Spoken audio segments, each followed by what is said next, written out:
You're listening to the Vibrant Happy Women podcast. We're talking today about body image and taking up space energetically in the body that you have. Stay tuned. Are you ready to expand your soul's capacity for joy? Then this podcast is for you.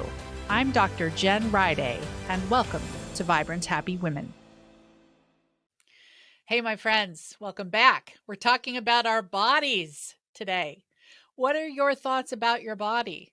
How many times in the past week have you thought, I need to lose weight? I need to tighten up my tummy, my thighs. There's no thigh gap. Oh my gosh, it's pervasive. The thoughts, the abuse we think about and heap upon our bodies. This episode is for all of us who have a body, so we can think about a new way of perhaps showing up in our bodies, showing up fully in the body we have without needing to change it, and showing up energetically proud of this body instead of shaming it. If your body were a child in your life, would it have good self-esteem based on what you think about it in your mind, or would it have poor self-esteem based on the chatter and words and phrases you're using about it? So, my guest today is Arielle Astoria, and she does amazing work on body image. She's going to just talk. You'll hear about nude beaches. You'll hear about what happened when I was at urgent care and a male nurse was handling my breasts. Well, it's getting racy, but not really. Just plant the seed of perhaps showing up with a little more pride in the body that you have, and perhaps wasting a little less energy and focus on always wanting to change it. What could happen? Also, teaching your kids, especially your daughters, how to show up in the body that they have. What would happen in this world if we truly accepted all body sizes? Oh, wouldn't that be liberating? What could we do with our mental capacity if we weren't wasting so much energy thinking about our body size and our appearance? Empowered, right? So much influence and difference we could all make if we could do that. So, I won't give any more away. This is an important topic. I hope it gives you some great food for thought. Let's dive in. Hey there, everyone. I am excited to be with Arielle Astoria today, who is a poet, author, and actor. Her motto is "Words are not for the ears, but for the soul," and stems from her dedication to reminding anyone who encounters her and her work that words are meant to be felt and experienced and not just heard. Arielle has a special place in her heart for empowering women to feel at home in their own bodies. Arielle is the author of 3 books, just released her latest book, The Unfolding. Arielle, welcome to Vibrant Happy Women.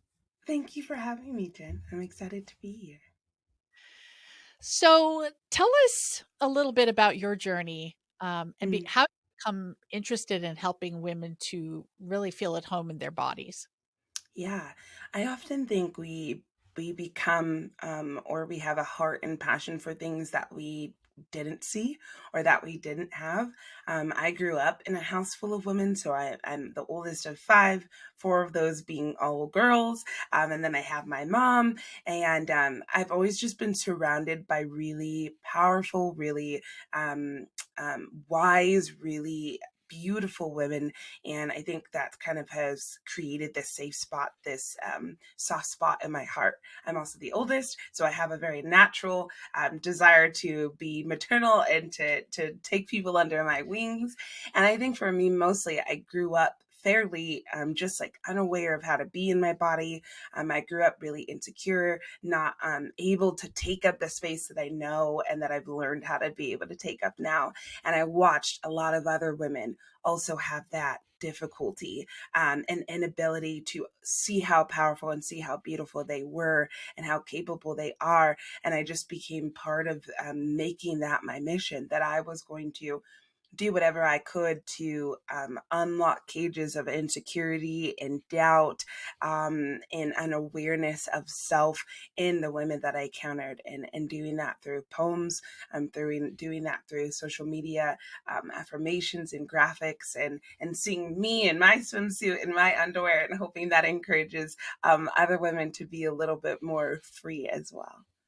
Ooh, this is so cool.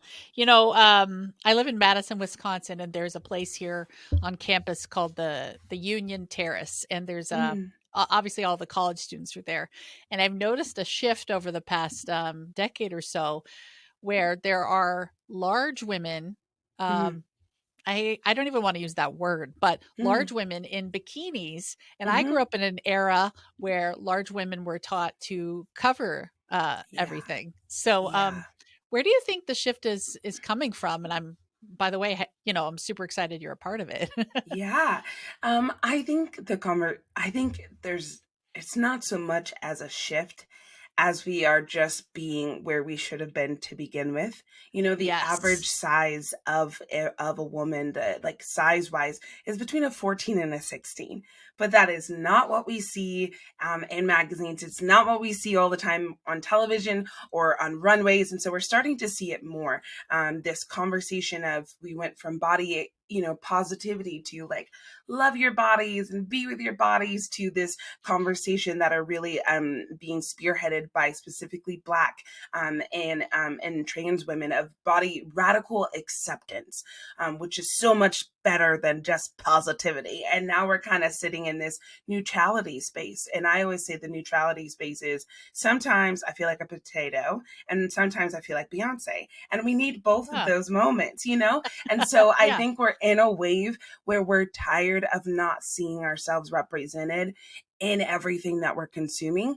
And I think there needs to be more conversation, because we are the majority, quote unquote, bigger or fat or curvy or whatever. People are actually the majority of the society, and we've been made to feel like we're the minority. So I think it's just a matter of leveling the playing field, if you will, of bringing more conversations around all bodies. And I think Target has they've always been really great at doing that. And because they know who their audience is, they know Yeah. their audience's families, they know that those families have kids with special needs. They've always, their branding has always been on point: curvy women, bigger people, bigger men even, and male identifying people. And so I think their branding has kind of always been like my tier of like, this is where everyone should be. Like, we should be at this point, and it shouldn't have to be this active conversation of like, we're being inclusive, we're making space at the table. The table already exists, and the table includes humanity, so there needs to be representation of what that looks like. Yes. That's Hmm. well said. Huh. Thank you. You know, um, I feel like women across so many areas are having this awakening, but Mm, this body image piece, it's coming, but it's yeah. also slow. And I still hear women talking about dieting and not Hmm. fitting into things, and the Yeah. shame and the pressure is coming from the media and Right. advertisements and stuff, but also we're just believing something that's been passed down. So, what steps Hmm. have you worked through to shift that for you and that we might Yeah. apply for ourselves? Yeah. I think I really realized that. Sorry. I think I really realized how much of a tool for suppression and for smallness the concept of body image even is to begin with. If we think about that as a stronghold for us to not be aware of who we are and to not walk like we know who we are, that's all that was. And I strongly believe that women were given as much as they were given to be put into boxes, to be conditioned, because of how powerful and because of how capable and because of how, amazing we are in a nutshell. So if they can give us these reminders of insecurities and being, comparing ourselves with one another, then we get distracted and we don't realize how powerful we are. So I think for me, I had to realize this, me not being aware and me feeling small, that's not for me. like my name literally means lioness. It literally means lion. It's Yeah. actually a male Hebrew name. So I take namesakes very they're very close to me. They're very important to me. So I was not living like a lion. I was living very scared, very insecure. You know, I think of the elephant that Tori Kelly plays in Sing, and just how just like naturally she was so big and took up so much space, and yet she hid so much. And then the moment she opened her mouth, the moment she started to sing, she took that was the space she was meant to take up. The moment she Mm. opened her mouth, it exuded. And I think about that when it comes to myself. The moment I opened my mouth, the moment I stepped on stage, I realized the expansiveness I was meant to take up and exist within. And I was living less than half of that because I didn't feel like I was worthy of it, because I didn't feel like I was you know, I had been told you're too much, you're too demanding, you're too this, and I started to take those on as if they were negative things, when actually they were just part of who I am, and they're part of what makes me strong and makes me capable and what makes me a lion, you know. And so I think for me, I just had to realize like this is not the fullness in which I'm meant to exist within. And then you start shedding those layers. But it's a journey. I think there are some days I still wake up and I'm like, meh, you know, could be better, you know. And then there are some days where I'm like talking to myself in the mirror and I'm like, you look really cute today. So well done, you Yeah. know. Yeah. And I think it's just a matter of, you know, being gentle with ourselves, and especially as women and female identifying people, our bodies change more than anyone else's because of our capabilities and things that we can and cannot do. And so I think there's just so much grace for the space we have here, and learning that my affirmation that I carry with me is I love and accept my body for where she is, where she was, and where she will be. And Ooh, giving myself nice. the permission to just to be with my body in all the spaces and waves in which my body exists. Yeah. Super interesting. It reminds me of I follow someone on social media who is an American living in Denmark and raising Mm, kids, and she said um, women feel more safe there than mm, she believes women feel in the US. And then the whole discussion happened in the comments. People came to the conclusion that it all comes down to body image. In mm. Scandinavian countries, people are often doing sauna. There's nude beaches. Yeah. Uh, and I've been thinking about it ever since. How can we, you know, keep making that shift? I suppose Yeah. it's the women in the bikinis is a good first step, but Yeah, that's a good first step. I think I always love when I post myself in a swimsuit or in my or in underwear, and I'll get DMs from women sending me their pictures. They won't post it all the ah, time on their page, but they'll send it to me and they'll be like, you know, I saw you in your swimsuit. I saw your post, and I bought this swimsuit the moment I saw you in one, and I've been just sitting with it, you know, and 6, 7, 8 months, a year, now I'm finally wearing it. And I think that's a first step. I think the representation, like you said, is a first step. I think there's actually, I'm in California, and there's not many nude beaches, but there is one in San Diego that I just so happen to stumble upon. And it was a really freeing experience of just seeing people be bodies, you know, and then you realize yeah, how much pressure we put on it. You know, we realize how much, if you look at art, the conversations of bodies have always meant to be beautiful, and to be expansive and to be inviting. And we've made it super mhm, elitist. We've made it a space to judge people and to point fingers. But it would actually be really boring if we all had the same body.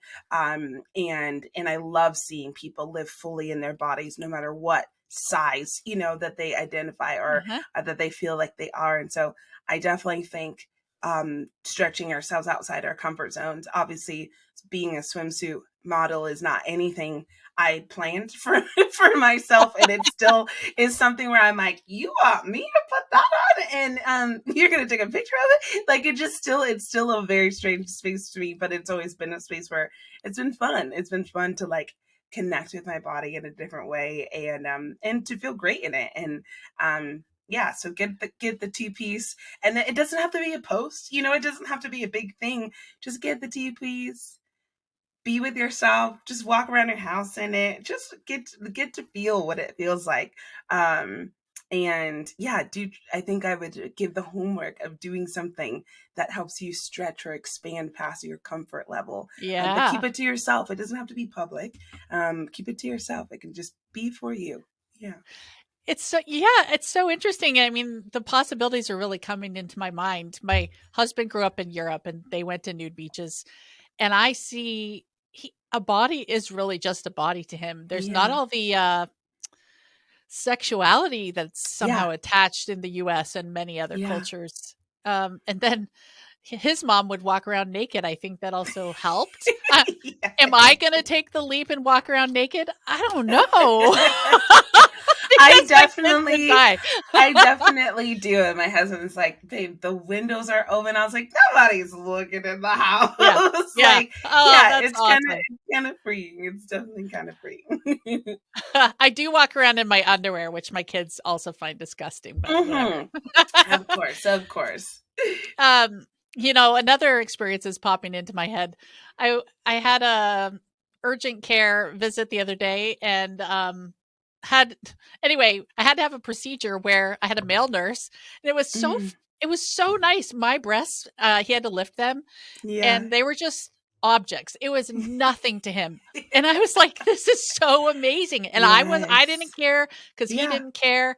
Yeah. And I don't know. That's I so would love to fun. see a shift. If everyone Yeah. listening could just think of something you Uh, can do to normalize mhm. body parts, right? Yeah. And I think of like, if we think of, like, I'm trying to think of what we think is just so normal, like someone breathing, someone sneezing, and you're just Yeah. like, and you might make a little, because of COVID, it might be a little like, ooh, but Yeah. for the most part, you're still like, oh, bless you, like, or oh, do you need tissue? It's just Yeah. so natural. But like, if someone's out, and as soon as you're like, oh wow, that's a you have, and then we make a thing out of it. And so I wonder how much we would get more comfortable, and less pointing fingers at it if we just make it, so that's just something that is. You breathe, you Yeah. sneeze, you're a body. It's just something that is. We It's definitely true. made it something, but it just really is, call the thing a thing. That's what it is. A Yeah. body. Yeah. Yeah. For sure. So you mentioned taking up space. Mhm. And I mean, it relates to the body, but it's also bigger. It's like an energetic thing. So Absolutely. I host women's retreats, and I'll tell you the truth. For my first few retreats, I was horrified because people only see me from the neck up. I was Mm-hmm. horrified to think, oh my gosh, they're going to know how big I really am. Mm, And someone who's a leader can't be this big. They're going to think I'm a sure. fraud. Sure. And then the transition over the years to this last retreat, I just didn't care. And my friend Mm, actually noticed and said, Jen, it's so cool. Like you're presenting like there's an energy, she said, but you don't yeah. present like you're shy and embarrassed of your body. It's like Yeah. and the presentation makes Mm, you seem smaller, not that it yeah. matters, but Yeah. it makes you seem so much smaller. So it's like taking Yeah. up space in the body that I'm in. So I guess speak Yeah. to taking up space, what that means for you and how you've seen it applied in various ways. Yeah. Well, obviously, I'm I'm like 5'8". I've always been fairly taller than most of the people around me, most of my friends. That changed fairly quickly. Now I feel fit, kind of short when it comes to being around a lot of, like, my husband's like 6'2". My Uh-oh. brother who's 17 is 6'6". My dad's six Wow. five. So now I feel I'm still the tallest woman, but I've Yeah. always felt significantly taller. And then already just physically that I took up a lot of space. I was always Yeah. bigger than most of my friends. My development for boobs and hips, all that came fairly early on. Yeah. So I always felt like that made me feel like an outsider, or that I look too old. Even my freshman year of college, no one thought I was a freshman. Everyone thought I Yeah. just carried myself just way a lot older. I looked a Oh, lot older.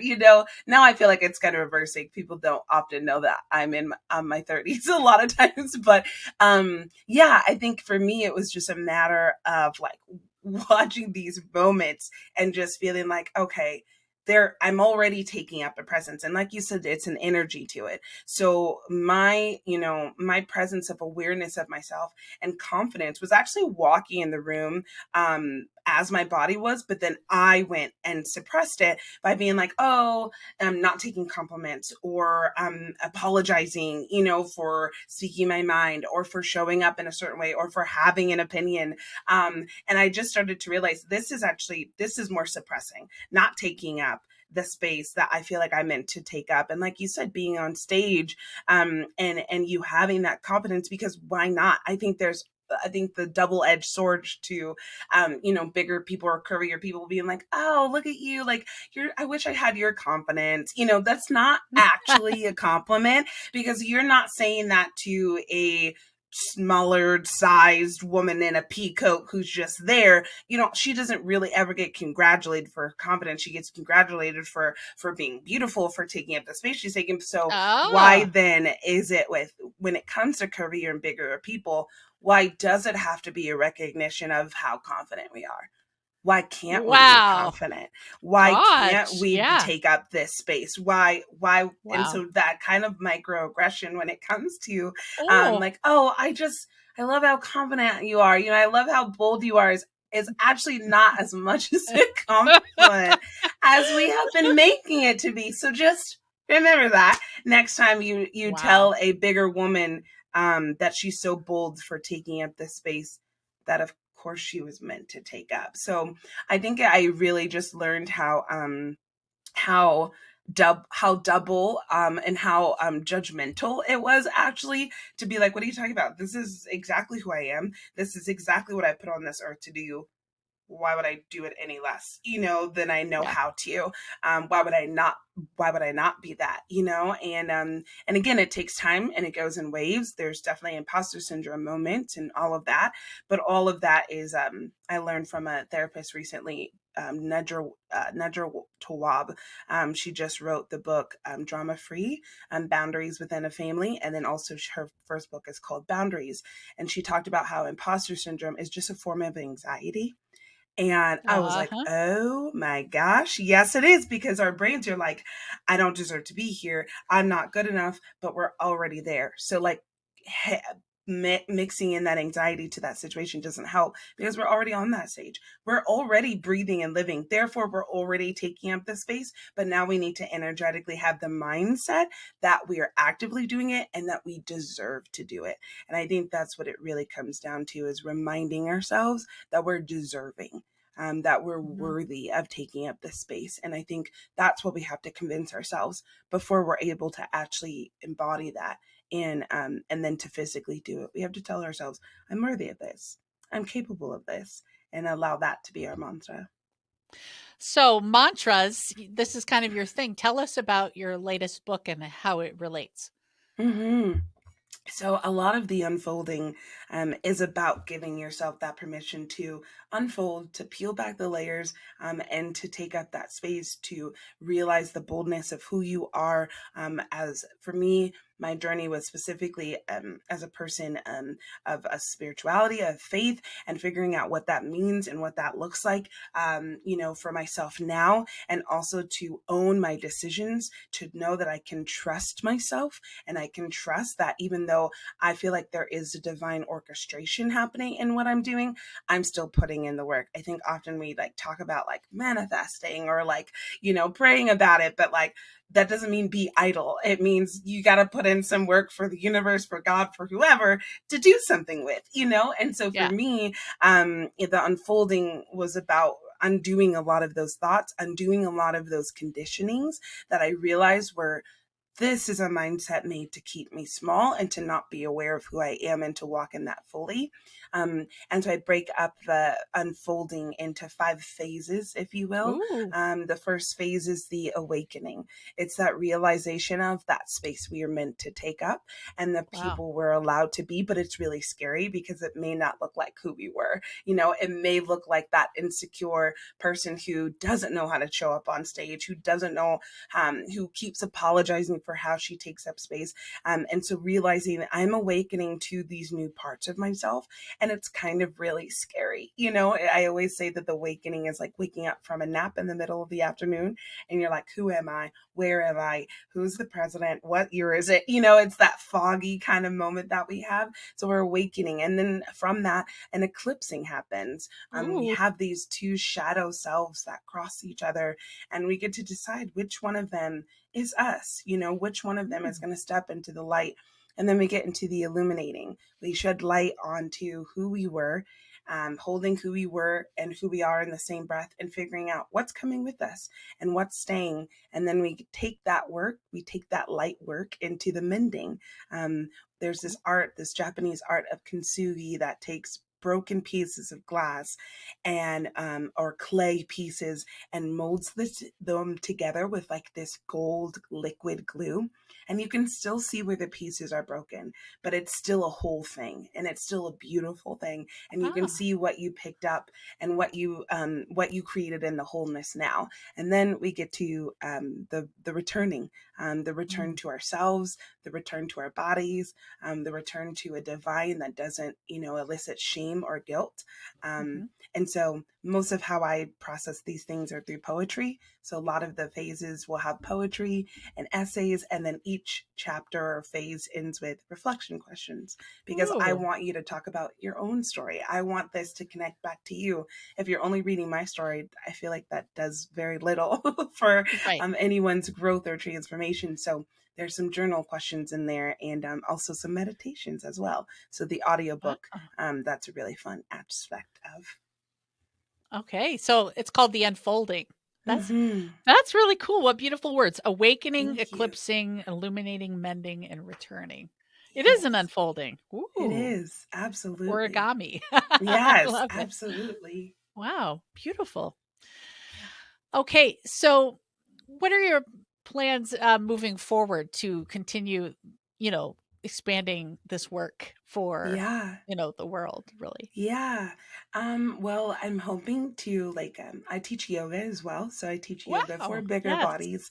And so that's been a really beautiful space that I've been able to tap into right now, where every week. So every Thursday evening, and I work and collaborate with a plus size consignment store here in Highland Park. And so they're called the Plus Bus. So we connect, and we have yoga and hiking and rollerblading and Ooh. just activities for bigger bodies to participate in and feel safe. Because oftentimes when we're at gyms or at studios, we're the biggest person in the room. There's a lot of insecurity that comes up with it. So creating safe spaces for bigger body people. I'm also doing a yoga retreat this summer in Yosemite, with a yoga studio, United Yoga Studio. So that's an opportunity for you to come and check out. And so just constantly helping and finding ways for women to tap into their physical body, trying to figure out what a workshop and things like that could look like. So the book is part of it, and then continuously for me to do the work. I feel like if we can talk a lot about what helps and what doesn't help, but I don't genuinely know that unless I've been doing the work for myself. So yoga has been a practice for me, and being able to replicate that. And then I will keep writing. I will keep doing poems and stories and metaphors and stories for women to come home to themselves, Mm. extending permission slips for them to do what they will with it. And yeah, and hopefully more swimsuit modeling. Yeah, I love it. Yes. Yeah. I mean, you mentioned yoga. That's so fascinating. Woohoo. I'm certified in yoga, and one of my excuses has been my body size. And you Mm, issued the challenge just minutes ago just to do something. I'm thinking, yes. ooh. Am I going to do No, that? Yeah. we can do a Yeah. lot. We can do a lot more in our bodies, and there's wonderful bigger body advocated people, and also that is part of the work of yoga of decolonizing it. That it's supposed to look one way for one type of body, and it's not. Like we're technically we're not practicing asana right now, which is the movement, the flow, but we are practicing yoga in this moment of connecting, Mhm. of being with each other. So undoing that and also realizing that, yeah, bigger bodies can do yoga.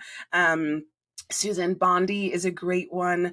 Diane, there's so many people who are bigger Mm. bodies. Sonia Renee Taylor, who are doing yoga in their bodies, and yeah, they're doing handstands and stuff. I'm not there yet, but they're all doing wonderful, wonderful work. That's Yeah. so cool. All right. I mean, we all have to do our part. I feel a Yes. sense of a calling here. I need to do my Yeah. part. Maybe even Yeah. more, inclusive imaging on my own website, Mm-hmm. my branding, Yes. and Yeah. not just, bigger bodied, but maybe different bodied, Yeah. with Yes. disabilities and Able-bodied and not yeah. able-bodied. Yeah. Yeah. Um, there's actually a book, Yoga for Everyone by Diane. And in her book, she has pictures of a bunch of different people of different bodies and able bodies doing the poses as well. So there's a lot of options. There's chair yoga, there's floor yoga, there's so many options. So there really is no, we can do it. Everyone can do yoga. Genuinely, everyone can do yoga. Yeah. There's a resource out there for you somewhere. So yeah. Everyone can wear bikinis, everyone can go to Yes, and nude beaches, everyone can do everyone can have yoga. nurses handling them with no embarrassment. Yes. Yes. Yes. All right. Well, beautiful. Your light is amazing, and I think what Thank you do is you. so important. I want to thank you for Thank being you. here today. Thanks so much for having me. If you enjoy this podcast, you'd love Vibrant Soul, the place to heal, transform, and expand your soul with like-minded friends. Join us at jenriday.com/vibrantsoul.